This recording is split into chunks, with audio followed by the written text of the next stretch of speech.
평강의 왕으로 오신 메시아, 평강의 왕으로 오신 메시아라는 제목으로 하나님 말씀을 함께 상고하려고 합니다. 오늘 우리가 묵상하는 본문은 나귀를 타고 예루살렘을 입성하시는 메시아 왕에 대한 모습인데요. 복음서에서 이 본문을 예수님께 적용해서 예수님이 이 본문을 성취하셨다라고 하시기 때문에 그리스도인이라면 오늘 본문이 오실 메시아 왕, 즉 예수 그리스도에 대한 예언의 말씀이라는 것을 누구나 다 잘 알고 있습니다. 저는 오늘 특별히 겸손하여서 나귀를 타시나니 나귀의 작은 것 곧 나귀 새끼니라는 이 본문을 중심적으로 묵상해서 평강의 왕으로 오실 메시아가 예수 그리스도시라는 것을 우리가 함께 나누려고 합니다. 오늘 이 본문에서 우리가 한 가지 반드시 짚고 넘어가야 할 것이 있는데요. 나귀나 노새의 용도에 대한 것입니다.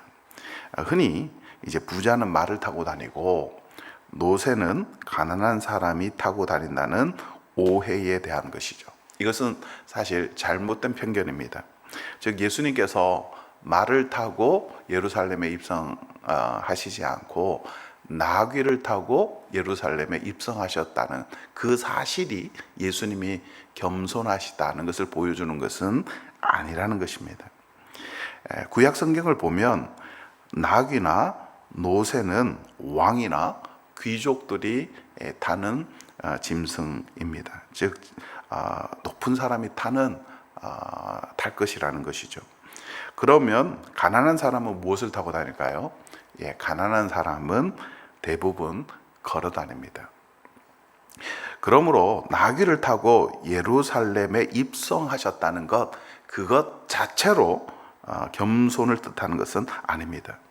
구약 성경을 보면 솔로몬이 왕으로 즉위할 때 다윗이 솔로몬을 왕실 노새에 태워서 왕이 되었음을 이제 선포하는 것을 봅니다. 그러니까 노새나 나귀가 결코 겸손을 의미하는 것은 아니라는 거예요. 도리어 노새를 타거나 나귀를 탔다는 것 자체만으로도 이미 왕이 되었다는 것을 선포하는 모습이라는 겁니다. 또 압살롬이 이제 반역을 일으켰다가 도망을 갈 때도 이제 말을 타고 도망을 가는 것이 아니라 노새를 타고 도망을 갑니다. 또 사사기에서도 나귀는 귀족과 지도자들이 탈 동물로 그려지고 있습니다. 그렇다면 메시아 왕이 나귀를 탔다는 것은 무엇을 의미할까요? 이 신명기에 보면 하나님께서 왕들에게 금하시는 것이 있는데 그 중에 하나가 말을 많이 두지 말라는 거예요. 이 말은 군사력을 의지하지 말라는 의미입니다. 즉 하나님을 의지하고 군사력을 의지하지 말라는 표현이 말을 많이 두지 말라 혹은 병거를 많이 두지 말라라는 말입니다. 왜냐하면 말은 전쟁을 하기 위해서 타는 용도이기 때문입니다. 비유하자면 고대 시대의 말은 오늘날의 장갑차나 탱크와 같은 것입니다. 그러므로 신명기의 말씀은 탱크를 너무 많이 두지 말아라, 장갑차를 많이 두지 말아라, 또 미사일을 너무 많이 만들지 말아라, 이런 의미의 말이 되는 거예요. 왜 그렇습니까? 하나님이 보호해 주시고 하나님이 방패가 되어 주시고 하나님이 힘이 되어 주시겠다, 군사력이 되어 주시겠다는 의미입니다. 그렇다면 나귀는 그러면 어떤 용도입니까? 나귀는 승용차와 같은 것입니다. 이스라엘 지역은 특별히 산악 지역이기 때문에 평상시에는 탈 것으로 말보다는 나귀가 훨씬 유리합니다. 나귀를 오늘날로 비유하자면 승용차 중에서도 집차와 같은 그런 SUV 차량과 같은 것으로 비유할 수 있죠. 그래서 산악 지역에는 어떤 차가 좋습니까? SUV 같은 그런 차가 훨씬 타기에 유리합니다. 그래서 압살롬이 이제 다윗을 피해서 도망칠 때도 빨리 달리는 말을 타고 도망을 치지 않고 노새를 타고 도망을 치는 것이죠. 도망칠 때도 노새가 훨씬 유리하기 때문입니다. 평민들도 노새를 이용했는데요. 노새나 나귀를 이용했는데 그때 평민들에게 있어서 노새는 타는 용도가 아니고 나귀는 타는 용도가 아니고 트럭과 같은 용도입니다. 그러니까 짐을 나르기에 좋은 용도죠. 평민들이 노새를 탄다는 것은 사치예요. 즉, 큰 짐을 나르게 할 때는 훨씬 더 경제적으로 유익하죠. 그래서 노새를 타는 용도로 쓰는 사람들은 왕들이나 귀족이고 평민들은 다 일을 하기 위해서 이 노새에 짐을 다 한뜩 싣고 운반용으로 트럭처럼 사용하는 것이 노새의 용도였습니다. 또한 나귀의 용도였죠. 그렇다면 오늘 본문에서 겸손하여서 나귀를 타셨다는 의미는 무엇일까요? 우선 나귀가 가지고 있는 의미가 그런 의미에서 말을 타고 예루살렘에 입성하신 것이 아니라 노새, 나귀를 타고 예루살렘에 입성하셨다는 것은 평화의 왕으로 오셨다는 겁니다. 이것은 멜기세덱의 그 예표와도 연결이 되는 아주 중요한 모습입니다. 예수님은 이제 스가랴의 환상을 통해서 어떤 왕으로 묘사되었습니까? 왕 같은 제사장 혹은 제사장인 왕 멜기세덱으로 예표가 되었죠. 즉 멜기세덱은 예수님의 모형이 되었고 메시아의 모형이 됩니다. 근데 이 멜기세덱이 어떤 왕입니까? 두 가지 의미를 가지고 있죠. 멜기세덱이라는 이름 자체가 의의 왕, 즉 예수님은 의의 왕이시죠. 동시에 이 멜기세덱은 살렘의 왕입니다. 예루살렘의 옛 이름이 살렘인데요. 이 살렘이라는 말이 샬롬, 지금 평화, 평강이라는 의미입니다. 그래서 멜기세덱은 샬렘의 왕, 평화의 왕, 평강의 왕이죠. 성경은 이 이름이나 그 지명을 통해서 우리에게 많은 메시지를 줍니다.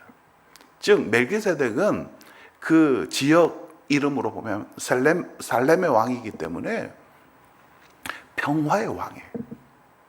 오늘 본문이 본문이 이 오실 메시아를 지금 나귀를 타셨다는 것은 전쟁용 말이 아니라 바로 평상시 평화의 때 평상시에 타는 나귀를 타고 지금 모든 나라들을 이기고 지금 모든 나라를 정복하고 예루살렘으로 지금 입성하는 모습을 통해서 이 세상을 무엇으로 이긴다는 겁니까? 전쟁으로 이기시는 것이 아니라 평화로 이기신다는 거예요.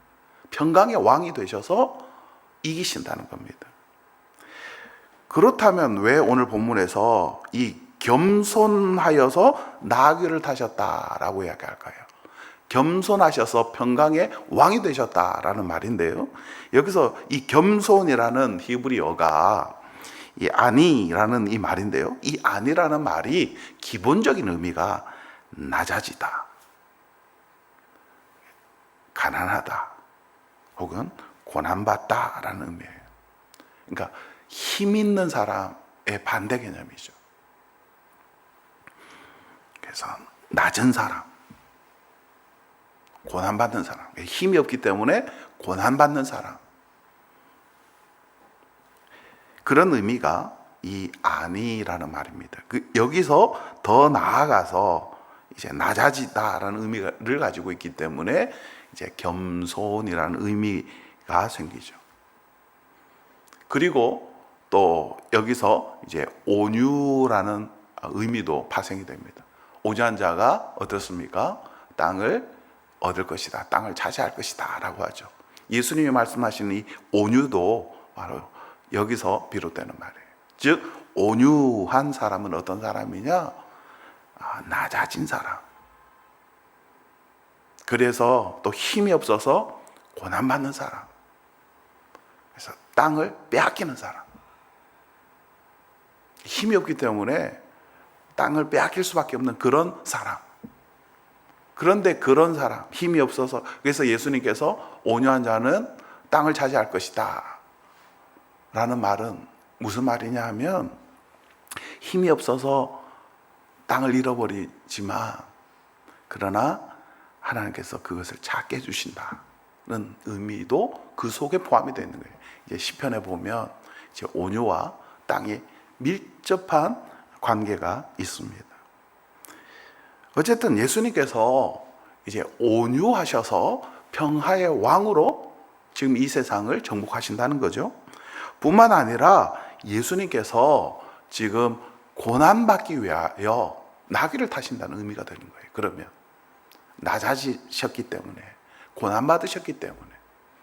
그래서 예수님은 지금 낮아지셔서 나귀를 타고 평화의 왕으로 지금 예루살렘에 들어가신다는 거예요. 그리고 고난받으시기 위하여 나귀를 타고 예루살렘에 들어가신다는 거예요. 그리고 이와 같은 것이 곧 세상을 이기시는, 세상을 정복하시는 길이라는 거예요. 이 말씀은 빌립보서 2장 5절에서 8절 말씀과 직접적으로 연결이 되죠. 너희 안에 이 마음을 품으라 곧 그리스도 예수의 마음이니 그는 근본 하나님의 본체시나 하나님과 동등됨을 취할 것으로 여기지 아니하시고 오히려 자기를 비워 종의 형체를 가지사 사람과 같이 되셨고 사람의 모양으로 나타나사 자기를 낮추시고 이것이 바로 성경에서 오늘 스가랴서에 말하는 겸손하다, 낮아졌다, 그리고 고난받다라는 그 의미를 가지는 거예요. 사람의 모양으로 나타나서 자기를 낮추시고 죽기까지 복종하셨으니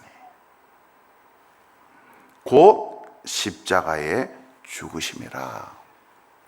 즉 예수님이 겸손하셔서 나귀를 타셨다는 것은 고난받기 위하여, 평강의 왕으로 오셔서 이제 고난받기 위하여 예루살렘에 입성하셨다는, 십자가를 지시기 위하여, 십자가에서 죽으시기 위하여 평화의 왕으로 예루살렘에 입성하셨다는 거예요.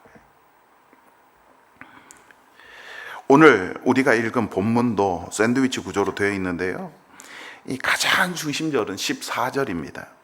여호와께서 그들 위에서 나사 그들의 화살을 번개같이 쏘아내실 것이며 주 여호와께서 나팔을 불게 하시며 남방 회오리 바람을 타고 가실 것이라. 이 말씀이 오늘 우리가 읽은 읽고 묵상하는 본문의 가장 중심절인데, 이 말씀에서 우리는 이중적인 의미를 볼 수가 있습니다. 하나는 평화의 왕으로 오셔서 고난받으시는 왕 예수 그리스도는 하나님이시라는 거예요. 즉 평화의 왕으로 오신 메시아 왕은 여호와 하나님의 나타나심이라는 거예요. 24절에 보니까 여호와께서 그들 위에 나타나사, 14절은 여호와 하나님의 신현, 하나님의 나타나심을 이야기해요.